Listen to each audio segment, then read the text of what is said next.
But I do want to introduce my very good friend who flew out here from Fordham University to share with us some insights, some thoughts, answer some questions for us about the Synod and Synodality. And so I want to introduce my good friend, Dr. Vanessa Rotundo, who is the Deputy Chief of Staff at Fordham University.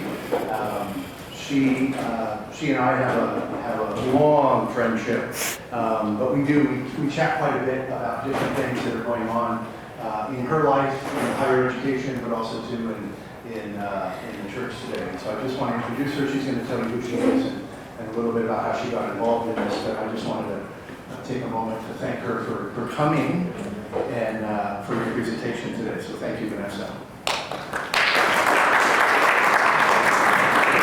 That's why you're doing that, not me. I knew if I took it off, I wasn't going to be able to put it back on. I made him do that. See? There, stay. I can't touch that or it'll fall. Well, good afternoon, everyone. It is a delight to be here.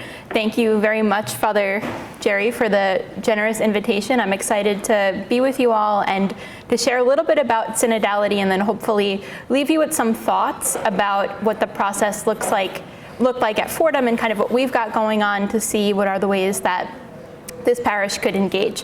Like Father Jerry said, I work at Fordham. I am the Deputy Chief of Staff in the President's Office, but I also have the privilege of I teach one class a year in the theology department. And so 3 years ago and 2 years ago, I taught a course on synodality that spent a week in Rome each October, so October of 2023 and October of 2024, to observe the synodal process. I want to note that we were not voting members of the synod. Our students were not in that space, but we were able to meet with folks who had a vote. We met with a number of different global reporters, and I'll tell you a little bit about the story from the overarching sense. But I want to really root what I want to talk about in the context of this parish. And so the work of a Jesuit apostolate in a major city, and to give you a sense of just kind of the questions that you could be asking. I don't want to prescribe answers that would fit the work of synodality. The work of synodality is forming questions and having conversations and engaging in dialogue rather than taking a set of answers and just blindly applying them. And I'll also lean into the Ignatian spirituality of a Jesuit apostolate like St. Ignatius. Synodality, the word, is relatively new in the scope of Catholic theology. So we've had synods, councils forever, really. But synodality was a Pope Francis term that is quite peculiar if folks are familiar with synods themselves. So he had the synod in the Amazon. There is the Synod of Bishops that came out of Vatican II. But in around 2021, Pope Francis announced what he was calling the Synod on Synodality, which is kind of like attending a talk on talking, right? It's a little bit of a strange misnomer. And as he was beginning to have this conversation, synod, the Greek etymology of synod, syn is this idea of being together, and hodos, along the way. So walking together along the way is what a synod is. So having a synod for synodality, walking together along the way about walking together along the way. Kind of a strange thing. And as Pope Francis, who most of you probably know was a Jesuit of very happy memory, he took his formation. No, USF? Great. So a lot of you are parishioners at St. Ignatius. Great. So what does it mean for us to zoom out of just an issue-related synod and talk about culture? How do we shift the culture of the church in a way that allows us to push this boundary of modernity a little bit further and ask these big questions that something like a conciliar council like Vatican II began the conversation of, but how do we begin to really think about this in a practical sense and create a culture of listening and encounter? And it was really important that the Synod did not want to produce a new set of doctrine for the church. They wanted to produce guiding documents with the understanding that the different parishes, the different institutions, the different apostolic ministries that fall under the big capital C church, have their own contextual ability to create a strategy around what the Synod said, but a way that listened more to the audience of itself. So rather than saying, you need to do A, B, and C because that's what the Synod said. It was more of a recommendation to the local institutions to say, we think A, B, and C work, but what works for your people? How do you bring your people closer to God through this work in a way that meets their needs, not just the bird's eye approach? And so I want to spend some time here now talking about how it's distinctly Jesuit to think about the way Pope Francis envisioned the Synod on synodality. And there are conversations of if Pope Leo does a synod, Pope Leo is an Augustinian priest who also has a really robust spiritual formation, but it's different from the formation that Jesuits have. And so Pope Francis really crafted this model within the Ignatian tradition. And so looking at discernment, dialogue, the movement of the Holy Spirit within the work. The model that they used in their roundtable, this is a group of the students at La Storta, which is the church that St. Ignatius heard God's voice calling to him saying, I will be prosperous to you in Rome, and that's where he was able to start the Jesuit order. So the conversation in the Spirit model is facilitated at round tables, and it's something that if your parish had a listening session, probably had listening sessions, right? Probably they happened in these round tables where the invitation was to understand your convergences, so those moments where you're feeling the most hopeful in church. Where your divergences are, those moments where you're feeling pulled away from the church are. And then the idea of communal hopes, right? So I, parishioner at St. Ignatius, feel most spiritually alive through this work. I feel most spiritually desolate through this work, but my hopes are inspired by X, Y, and Z. That was what they were doing in the conversations in the Spirit model. Each person was going around, speaking very briefly. Everybody else at the table was listening to them. And then they had a recorder who was a synod facilitator who was really listening to what was going on and coming up with, table by table, these convergences of spirit. So if, and they had something like 15 to 20 tables at any given time. They had some guests come in, things like that. They would synthesize all of these convergences to come up with what the major convergences are from the synod. Then they had their major divergences and then their major hopes. And so these are the kind of grassroots conversations that were coming up that helped inform the documents that the synod produced. And if you really dial it back, they're following the model of the Ignatian examen. So the moments where you find consolation, the moments where you feel desolation, the moments where you're feeling enthusiastic and hopeful for the next day. So the conversations in the Spirit model was what both synods, so 2023 and 2024, used, what different parish listening sessions have employed, and what our students were trained in. So when I started, I mentioned that at Fordham, our students were not part of the voting process of the synod. So the right question to ask then is, well, what were you doing there? Why didn't you go all the way to Rome if you're not part of this? So our students, we were meeting with folks who were synod delegates to learn a little bit about what was going on, to learn about the process. They were meeting with global reporters to be able to engage with the global church, which I'll talk about in a little bit, kind of what those graces that came out of that were. But then we were engaging in pretty concrete Ignatian formation with folks from the Vatican, for folks from the Jesuit Curia, really trying to get into the mindset of what this means to do conversations in the Spirit. How do you find the graces in that? How do you facilitate those kinds of conversations? And when they came back to Fordham, a group of our students, most of the kids that are up there on the screen, brought this back to the university. And so they facilitated broad-based conversations in the Spirit for the Fordham University community, to understand how Fordham is engaging with synodality. What are our institutional hopes? What are our institutional convergences? What are our divergences? Where are our blind spots? How do we, as an institution that really commits itself to the Jesuit mission, engage with strategy to meet the needs of our community? And that is exactly the invitation from the Synod, to really understand the needs of your community and work with them, walk alongside them to find God in all things. And so, within the Jesuit framework of the Synod itself, the role discernment plays is really important, right? Synodality isn't a popularity contest, and when our students were meeting with delegates, we were hearing about some really difficult conversations that were happening about some of the hot button topics like same-sex marriage, like female ordination. having a bishop from an extremely conservative country sitting with a young woman from the United States and having to come together and really respect the human dignity of the conversation and the value of the dialogue, even if you have fundamentally different approaches to the question itself, right? How do you find the grace in that? What does that look like? And so understanding that this isn't an easy process, right? And it's something that you could probably imagine in your own context.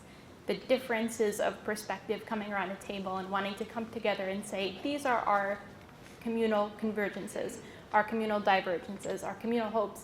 It's not very easy when you have 8, 10 different people entering the space from different locales here. Now imagine that on the global scale. That was what they were dealing here. And this discernment was collective listening to and for the Holy Spirit. So if you go back to Ignatius's teaching, Ignatius taught us through the different mechanisms of Ignatian spirituality how to notice the movements of spirit. So I mentioned the term constellation. For those of you who are not familiar, Ignatius taught followers of Ignatian spirituality to really be mindful of what he called the movements of the spirit.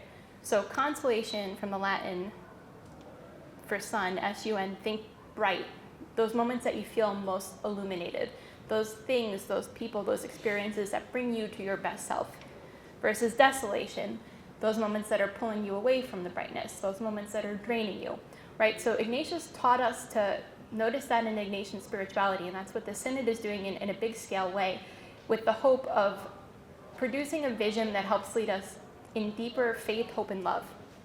And so in a synodal process, we ask questions like, what is God inviting us toward as a community? What is God inviting us toward as capital C church, right? So the global church.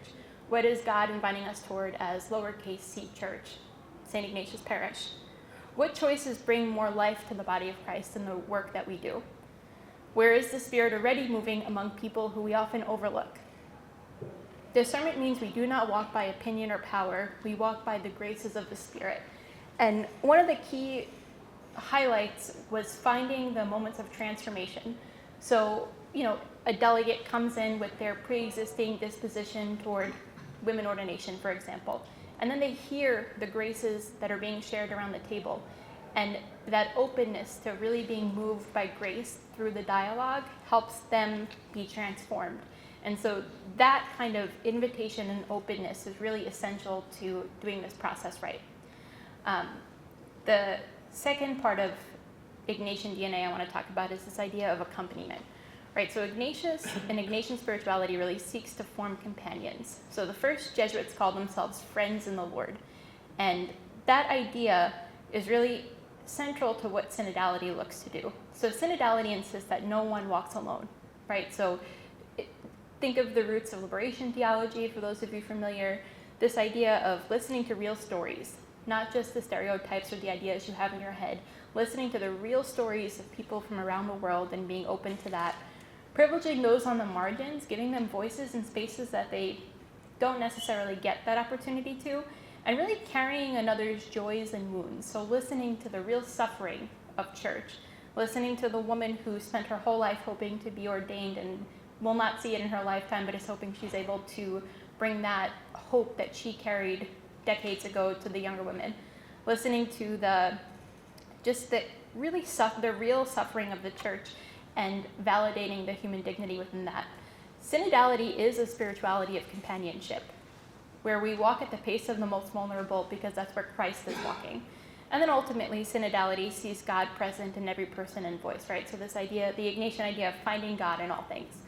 Ignatius teaches that God is not confined to the sanctuary, and synodality brings that alive.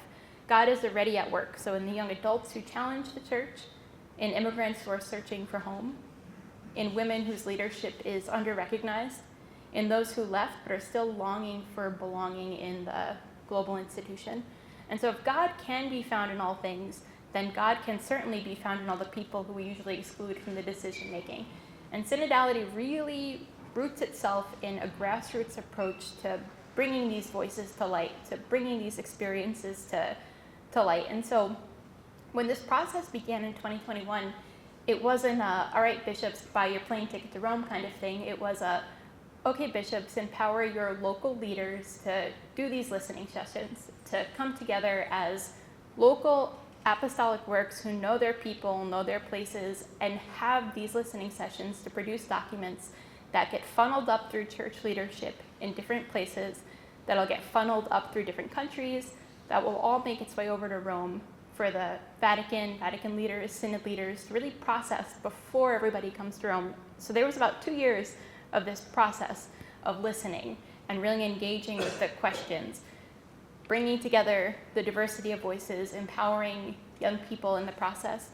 And in that process itself, the graces were coming to light.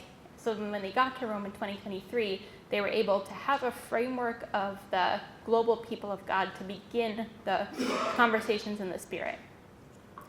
And so, one of the questions I want you to think about as I talk now through 2023 and 2024 is, when is the last time you felt your church really listened to you? To the women in your community, to the young people in your community, to the poor. And then in your head, right, I'm not going to ask you to say this out loud, but rate how it's going.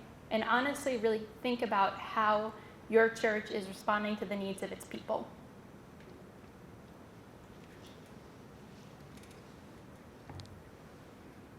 And so this is a photo of the first iteration of Fordham's group. So the way that this came about was kind of spontaneous. I was so before working in the president's office, I worked in the area of mission integration and ministry at Fordham, and I directed our global immersion program. And I'm on your right, and then on your left is my colleague, David Gibson, who's the director of Fordham's Center on Religion and Culture.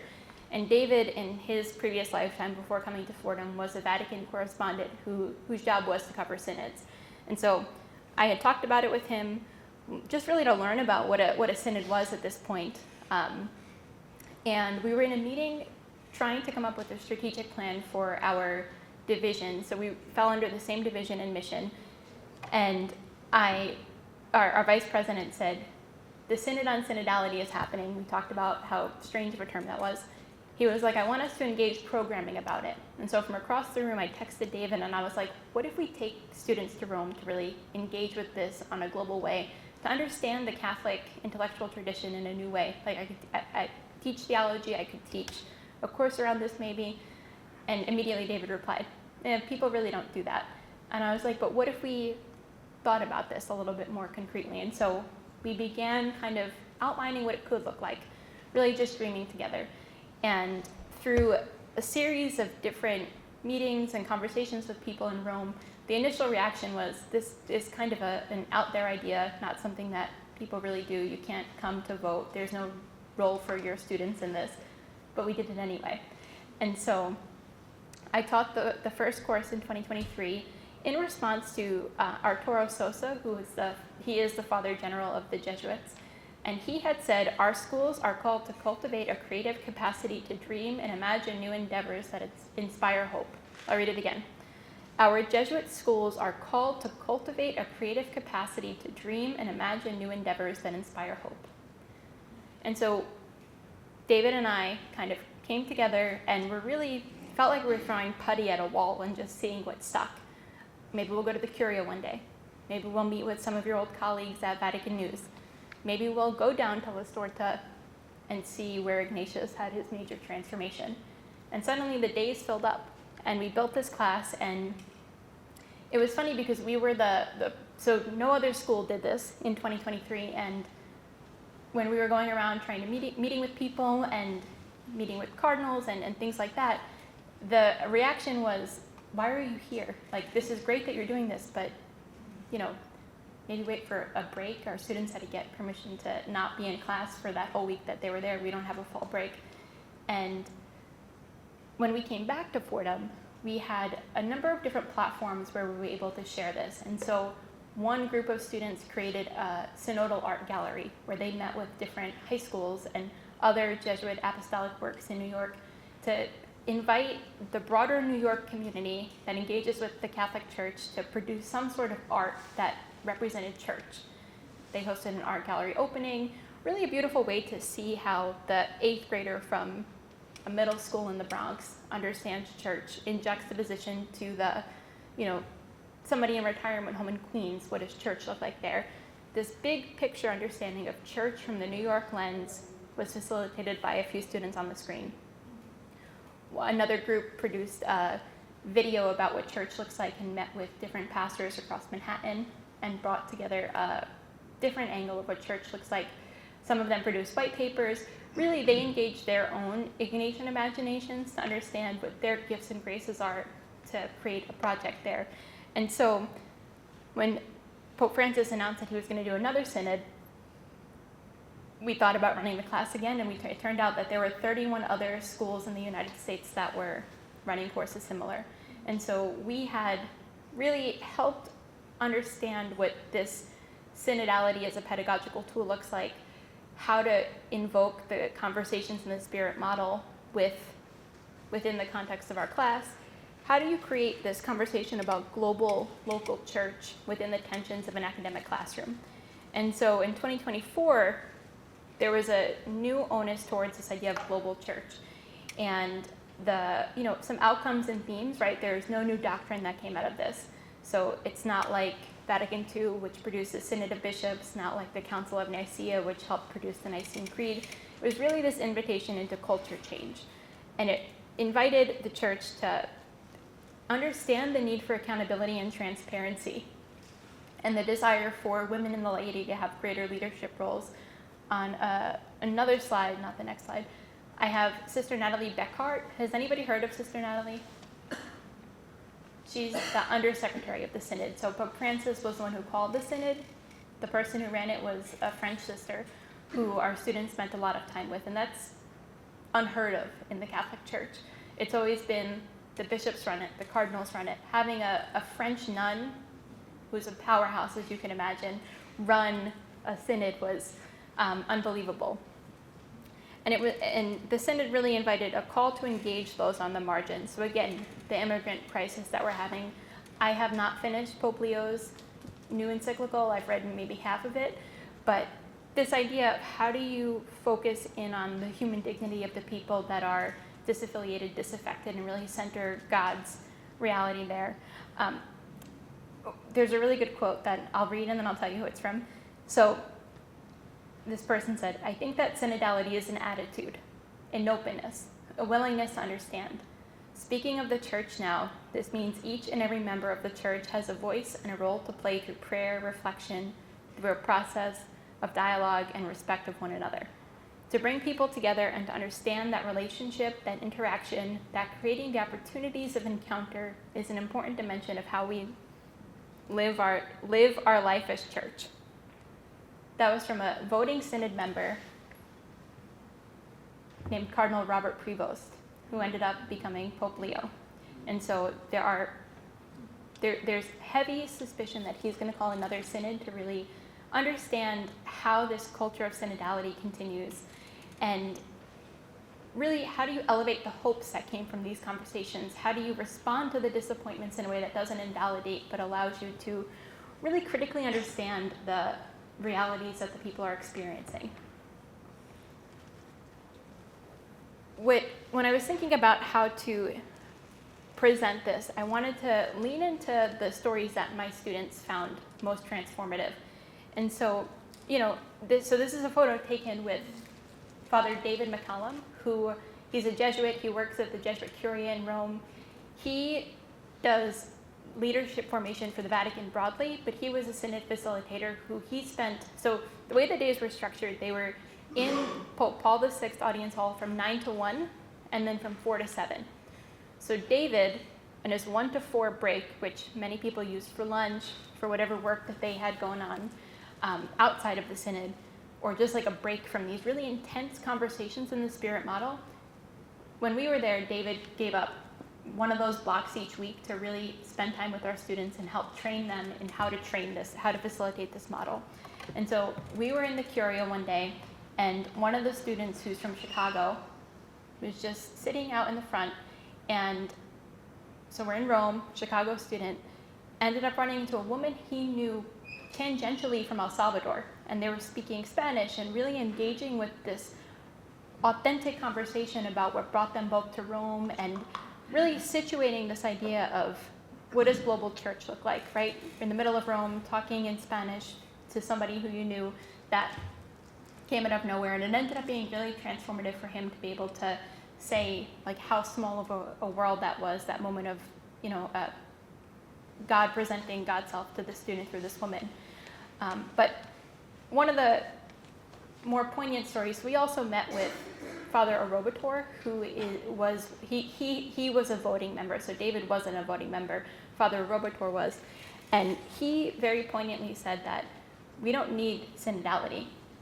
We need synodalities, right? So it's one thing, it's not enough if we say this thing is happening in Rome for 30 days, once a year, for 2 years in a row, and then we move on with our way. What we need is synodalities, having this culture brought to the local churches, to the local institutions, really committing themselves to understanding the needs of their people and building strategy around meeting those people as they are, but in an ongoing way, right? So you can't just do it once and say you did it and then move on with your day. Really needing to create these evaluative mechanisms that allow us to understand how things are going in a periodic way and then respond as things are happening. So just imagine for a second if every parish council in the world functioned like that. It would be a lot of work, right? You'd have to do a lot of listening. But isn't that what we're being called to do? Or as somebody who works, as Father Jerry pointed out, I work in higher education. Fordham just launched a new strategic plan, and I'm helping steward that through the university. And we just got through our listening sessions, so now we're in the implementation phase, right? So if we needed to pause every time we hit a metric and really listen to what was going on and maybe pivot from the plan that we had started, it would be a lot of work, but it's what we're being called to do, right? So this isn't a lazy mechanism. This is really calling us to be intentional with what it is that we're doing and claiming to really be invested in as a Catholic Jesuit institution. And, I want to be mindful of not coming off as totally Pollyanna, right? We didn't come back and say, we got it, we're good now, right? There were real tensions that came up. Bishops from Africa, some Latin American countries, some areas in Asia, some from the United States, found the synod to be performative, right? Something to do to check a box with the Pope, but not to hold resonance with actually needing to do something. But then on the other hand, you had many progressive-leaning churches found the synod to be too slow. So you've got people thinking that, all right, this is a nice thing to do, let's move on with our day. And you've got people saying it's too slow, right? How do we push the church forward? How do we push that needle even further when there's not enough going on? And so, again, it's really important to note that this did not propose a set of things that you need to do. It helped form questions that the local churches need to be asking to understand how to advance synodality in their own context. And it really was a crash course on culture change. So on your left, you'll see a photo from one of Pope Francis's earlier synods, right? So you see they're all ordained clerics. They're in rows. Versus the Synod on Synodality. You've got round tables. You've got women. You've got lay people. A very different structure, a very different culture, very different context. Pope Francis, he championed synodality as what God expects of the church in the third millennium. And we had a big pastoral moment with his passing and gratitude for his vision. And there are some honest questions, right? Will Leo sustain this movement? Is the onus still on the Pope to call it? Where is the onus, if not with the Pope? Is synodality just a Pope Francis project, or is it something deeper that responds to the cries of the people of the church today? And, the hope of the synod itself was to create a process that takes root worldwide. It's bigger than one Pope, bigger than just our time frame. When we were in Rome, we wanted to lean into the big picture story of church. And so we spent time in the catacombs under the Vatican, and we spent time in the catacombs on the outskirts of Rome to see where the first councils happened, where the first synods happened, to show that over the span of history, it's not just the responsibility of one person, of one cleric, of one pope, of one bishop to create these conversations. That history transcends itself when God is invited to be in the driver's seat of it. And so how do we bring God into the driver's seat of where we are now? And here we are. We're in a new aggiornamento, so borrowing a Vatican II term, right? The idea of opening a window into a new era of modernity. We are in a new era after Pope Francis. And so there are 3 directions I'd like to offer for the church, capital C. And when I say church, capital C, I mean global church. Lowercase c church is the institutional churches. 3 directions. First being this idea of deep listening in parish councils and ministries, and listening in a way that doesn't say, I'm going to listen to you so that I can talk and share what I want to say. Really listening, being open to transformation. 2, integrate discernment into decision making. Maybe you think about an Ignatian examen for your parish as a model. At Fordham, our board of trustees, as they were working through parts of our strategic plan, actually had a session with Father David McCallum to think about the conversations in the Spirit model and really see, as Fordham is, we have a relatively new president, as we're leaning into this new era as, for us as an institution, how do you bring discernment into decision making? How do you bring the conversations in the Spirit model into the work that you're doing? How do you create spaces to see where God is calling your institution to be at this moment in time? And then 3, live the mission outwardly. Synodality is not just internal reform, but strengthening the church's witness in the city, right? So it's not just enough to say that you did it to feel good about yourself or check that box. It's about really committing to being intentional with what it is that you do afterwards. And so a question I want to pose to you all is, where have you seen the Spirit moving in your parish community? Where is God asking us as a community to listen more deeply? Where is God asking you individually as a parishioner, as a disciple of Christ, to listen more deeply in the work that you do? And so that's Sister Natalie on the left. So she was the one who really was in charge with running the synod. And you'll see on the right, Pope Francis and then Cardinal Prevost. So we're in this crossroads in church history. We're in this new aggiornamento, this exciting moment to really return to this image of walking together. What does it look like? What does that look like here? What does that look like in California? What does that look like in the United States? What does that look like on the global scale? Right? Asking this question, what does it look like to walk together in the light of God to meet Christ in new ways? Who helps us keep walking? What are those moments that bring us closest? Who has been left on the side of the road as we're walking? How can we journey alongside them? Where is the Spirit pointing next as synodality continues? And some challenges I want to, a lot of this is heady stuff, a bit metaphysical, a bit of the theology, although it's practical theology, but some clear challenges that you could engage with now, right? First, listen to someone you rarely talk to and hear their perspective. Second, how many of us have been in a meeting, parish meeting, ministerial work, your day jobs outside of this, and you keep your thoughts and you don't speak up because you don't feel like you'll be heard? Speak up anyway, right? Listen. How do you advocate for what it is that God is trying to speak through you in these new ways? And then pray the examen with the parish in mind. How can you work together with this community to advance a culture of synodality in the ways that your parish engages its community?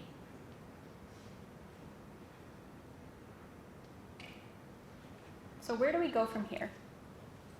How do we listen, discern, and act in a way that really honors the calls of synodality, that encourages parishioners to share your own experiences of synodality locally? We're in the Jubilee Year of Hope, right? So the church is inviting us into this vision of finding hope in the new work that is going on. Again, we have a new pope, so new era. And some questions that I want you to really lean into is, how can this community listen, discern, and act intentionally to honor the needs and realities of the people here in a way that honors the convergences, honors the divergences, honors the hopes of the community here? I think we're going to turn to questions.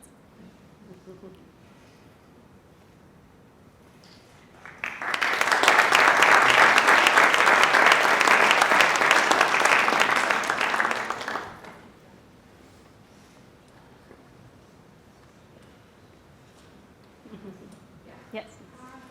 It's really nice that we're talking about synodality in the community. How about in a family? Ooh, that's a good question. Because I have that kind of problem, and I wasn't giving up my hope. And it's good that we have this chat as a family, and to listen to their questions about what St. Paul had told about the role of women. And as I'm not a religious, or I did not come from a school that teaches me all about religion, but that's a good question, I said. So I did not say anything in the first place. And then one time I have to chat to them that the role of women should be looked at the context of humility first. Mhm. The humility of the Mother Mary in order to be through all the problems of, all the problems of Jesus as her child. So I start talking to that in our chat, and nobody answered. So I'm not giving up my hope about it, but I think the chat thing in the internet right now with the family is a very good thing. Mhm. You remind them in a subtle way your own the Christian belief that you have inculcated to them. Mhm. And after they graduate in college, they work. They're all busy about so many other things that we don't talk about. So I think the best time to start all these conversations would be when they're young. Mhm. A constant chat about it. Mhm. And if you have a saying to myself, did you miss something? What did you miss? Right. You were so busy working and doing all these things. That's all. I think that's a great question, right? How do you engage the nucleus of the family in this process? And in many ways, I mean, the church is the family of God, right? So, and it's a different sense than the blood relationships. And how do you preserve the respect and human dignity of people who Have a different. exactly? It's challenging, and I think the invitation is to name that intent and that motivation to be rooted in what God is calling, rather than what individual people are, their own kind of objectives and orders and drive is. But one of the things that came out of the first synod document that I didn't highlight is really the role of intentional faith formation. So to your point, right, these conversations need to start when they're younger than being in college or after the fact.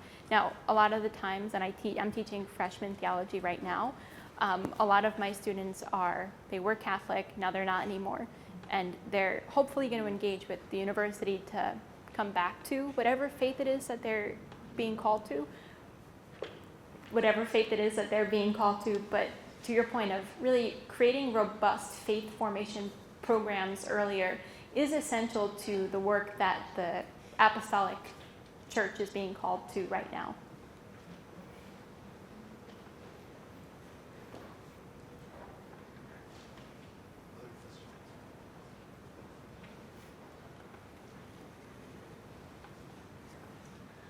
First of all, thank you so much for being here, for sharing with us what's going on. You mentioned that this is a very practical program and coming together. Can you speak a little bit more on what was coming out of these conversations? You mentioned female ordination. You mentioned helping our young people form. What other sort of conversations are coming out? What were these sort of desolations that people are talking about in these ways that they're trying to modernize the church in today's era? Thanks, Don. So I think when the first synod started, a lot of my students had hopes that the church was going to totally reorient a lot of its teaching, so female ordination, same-sex marriage, things of that nature, and how does the church modernize a little bit more to be more inclusive to these populations. And to this day, there's still disappointment among the students that those doctrinal changes were not made. But what did come out of it was more invitation to listen, right? So the bishop, who is totally closed-minded to all of these ideas, is sitting at a table with a young woman who, there were 2 United States college students who had votes in the synod, but a young woman she actually is at a Jesuit school in Philadelphia, and then a young man who I think is a college student in Wyoming. And so sitting across from bishops across the world and really sharing these deep desires of being an ordained woman in the Catholic Church. And, there is that challenge of, but nothing really came from it, right? That's great that you listened to me. I still have this deep desire. I'm hearing a vocation. Now what? But I think that community that they were able to form, those communities, the conversations that came out of hearing the desires and that kind of, even if it's a small transformation of heart, it's still something that will be brought into different spaces, and where bishops are able to make some rules or things like that. The hope is that they're taking these stories, these real narratives of real people into consideration as they're doing things. And I think too, feeling heard and having a platform is something that really helps validate a lot of these really deep desires that have gone unheard for centuries. And so I think, to your point, there is the disappointment that these things didn't concretely happen. But I think the fact that these conversations are being had at all in these spaces with the Pope, with key leaders in the church, is a signal that maybe it won't happen immediately, but creating these continuous opportunities for encounter and dialogue around these topics can help inspire change at some point in big ways and in small ways.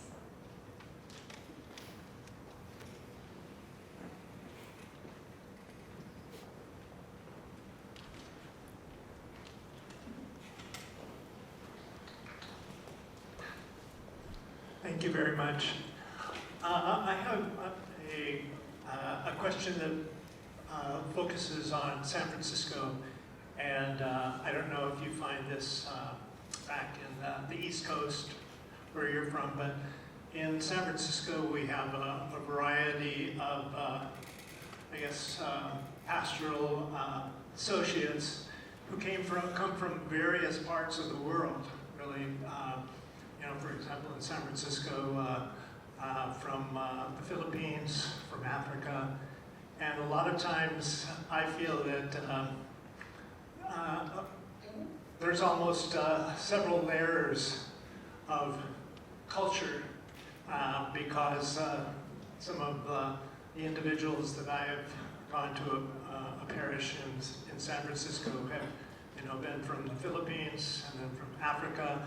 And a lot of times they bring a lot of their own history from what it's been like in the Philippines, what it has been like in Africa, not necessarily in the community of San Francisco.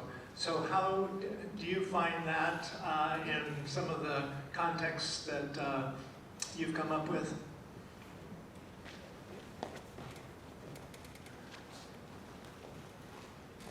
I think that's a great question, and I can't speak much to San Francisco, but in New York, it's something that certainly resonates.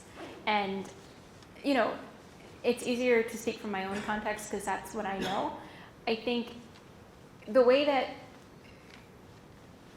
these tensions of kind of global church in a local setting appear and manifest itself really lends itself to, one, understanding your context, right? So you could be from Africa, you could be from Asia, you could be from wherever you are, and I'm, an Italian Catholic who spent most of her life in New York.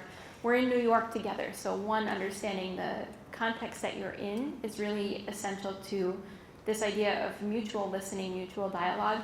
And if you think about it from the Ignatian education perspective, context is the foundation of the way education manifests itself. So shared context. And then two, building a relationship and understanding the person's background, right? You'll never fully know their background, their experiences. You know what they choose to reveal to you through the conversations, through the dialogue. And so that's why I think the conversations in the Spirit is really important, because it allows you to share authentically, honestly, truthfully from your perspective, and really understand,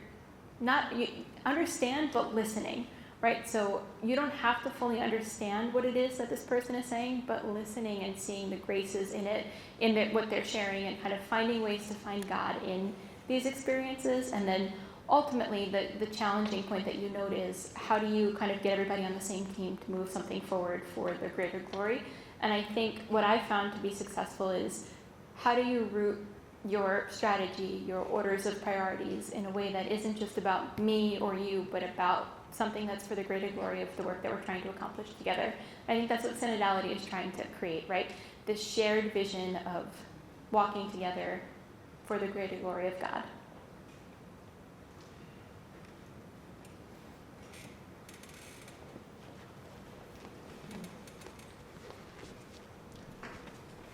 Thank you. Just to tap on to Bill's question, I remember having a conversation with our parish priest about pluralism in America. And the priest came from Tanzania. So to him, a country, America, should be a Christian country. And I mentioned to him, but we are also a pluralistic country, and that's why we can't support Christianity from a governmental level, because we try to embrace all religious beliefs. So he just couldn't grasp that. So how would you respond to that?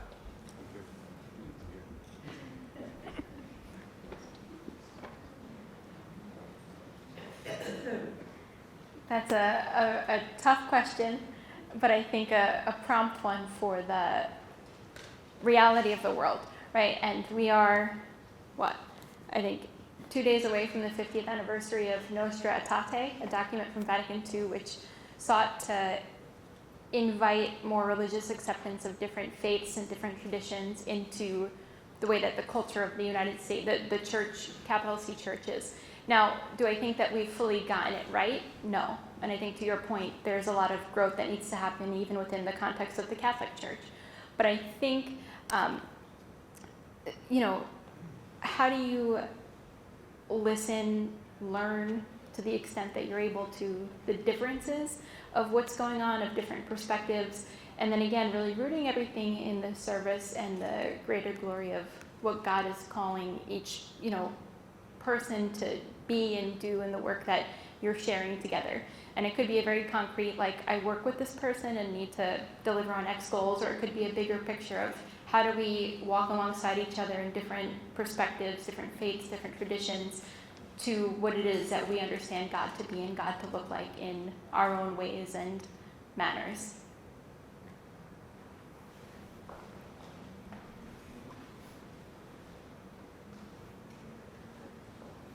Hi, thank you for being here today.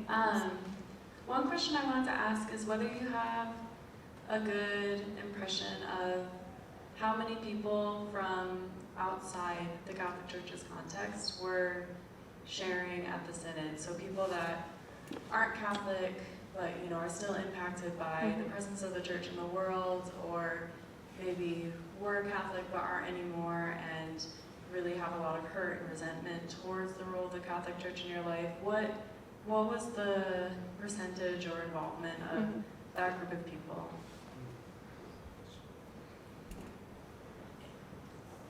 Thank you.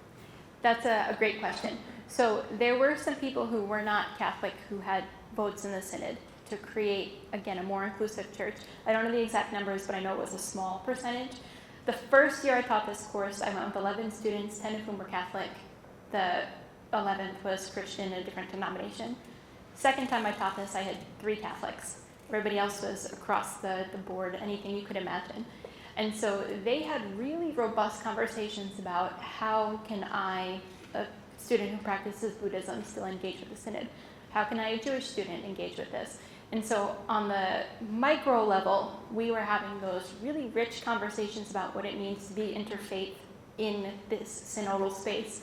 We had students who didn't practice anything at all who were really intrigued by these conversations that were happening from like the clinical perspective. And so we were having like a microcosm of the global church in our classroom. Now, in Rome itself, besides the folks who weren't Catholic who had votes in the Synod, there were different, like I know we spent an afternoon with a group of Jewish women who were there because they knew that this was an exciting moment in the Catholic Church, who had no investment in what was going on. It wasn't going to impact them, but they wanted to still see this moment in, pivotal moment in the culture of the Catholic Church to see how it could impact them, or maybe they'll bring it back to their own parishes. I think the model itself doesn't necessarily have to be Catholic. It's used in a Catholic way, but it could be used in many different spaces. I mean, our Board of Trustees use it to create a strategic plan. Now, they are operating from a Catholic perspective using that lens, but it could be used in any different context. And so I think the Synod itself had non-distinctly Catholic elements. They were smaller, but I think the transferability of the mechanism itself was tangible.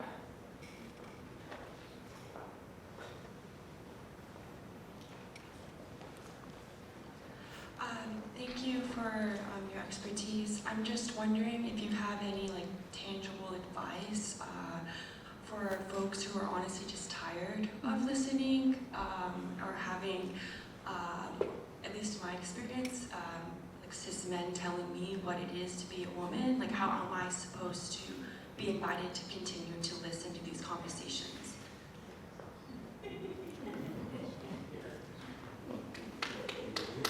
It's a great question. And, you know, it was funny when I was telling the story of my old division and sitting across the room from David saying, like, we should do this. And he was like, it hasn't really been done before. What really called me was the idea that it was a synod for the young people and women, right? And I was like, I checked both of those boxes, so I think we have to talk about this a little bit. And, you know, I would say I'm unique in the sense that I have really strong ties with a lot of Jesuits and kind of clerical leaders, and feeling like I have a validated platform in the work that I do, so that's where I derive hope from and continue my own story. And I'm not saying that that's the right answer for everybody. I think finding with real clarity what it is that you are most connected to, what are those moments of consolation, what are your convergences, what fills your cup, right? Even if you're not feeling like you're getting that full validation from the people who are quote unquote in charge, the cis men. And I think finding the platform that allows you to really contribute to what it is that's highlighting your gifts, your graces, and kind of run with that, right? See what it is that you could do with those things, and at some point, you know, you'll be able to engage in a new way with that, but definitely have to fill your cup first. One more question. Hi, thank you. I'm new to learning about the Catholic faith and practicing, but I was curious if there's any conversations around like having an office that's like representative of like the Holy Mother, like the Pope is the Holy Father. Has there been conversations around having an office of the Holy Mother? And then also just, you know, learning, I know that the priests act in persona Christi. Is there like conversations around like persona Maria, you know? Because I know that we refer to nuns as sisters and not mothers, but we refer to priests as fathers, you know? So I'm just curious about that. Look at it. That's a good question, and I might actually pivot that to Father Jerry because I don't know the answer to it. He looks like he doesn't know the answer to it. I like it. There you go. You have a priest endorsement. He likes it. Especially with that picture you have up there with all those. And Sister Mother Natalie. Wasn't there was a movement at some point of Mary as the co-redemptrix, you know, at some point, so there's conversations about such things at one point in terms of how we consider the place of Our Lady as a co-redemptrix in her yes to bringing God into the world. And so what I think is very exciting is the fact that this method of synodality allows us to be able to engage in those conversations, which you know kind of led us to be able to think about and consider today. I'm going to let Father Jerry end it, but I have one question first of all, I just want to say, for those of you who are in the OCIA program, could you raise your hands? Thank you for being with us to engage with us. For those of you who are parishioners at St. Ignatius, connect with those folks as we're leaving today, and so that they also have a connection to you as we continue to be in dialogue. We at St. Ignatius did, I loved what you talked about with the way that the students were taught in between sessions about how to be in synodality. I loved what you talked about how the students were then came back to the Bronx and perhaps Manhattan and did their video projects and did their dialogues and everything like that. We at St. Ignatius had wonderful conversations in preparation for the synod. You know, a lot of things came up for us about, you know, parents talking about how they've worked so hard to raise their kids Catholic, but their kids are kind of separated from the church and frustrations and all these different things that came up in our conversations about who we are as church. Now, in the years after the synod is done, is there something that's still happening at Fordham and something that you would suggest that can still be happening at St. Ignatius? It might be a hard question, but No, it's a good question. So in 2023, I took two of the students who came, they built a research project around synodality in the United States. And so for them, they really connected with the conversations in the Spirit model. They went on to have they had the formation when we were in Rome, but they really leaned into this model. They've undergone training with discerning deacons, really to lean into what it looks like to be synodal facilitators. We brought them back the second time to act as student leaders on the trip. And so they really have been the impetus of leading the synodality culture at Fordham. So they're the ones who I would work with to create the listening sessions on campus, work with them to process the convergences, the divergences.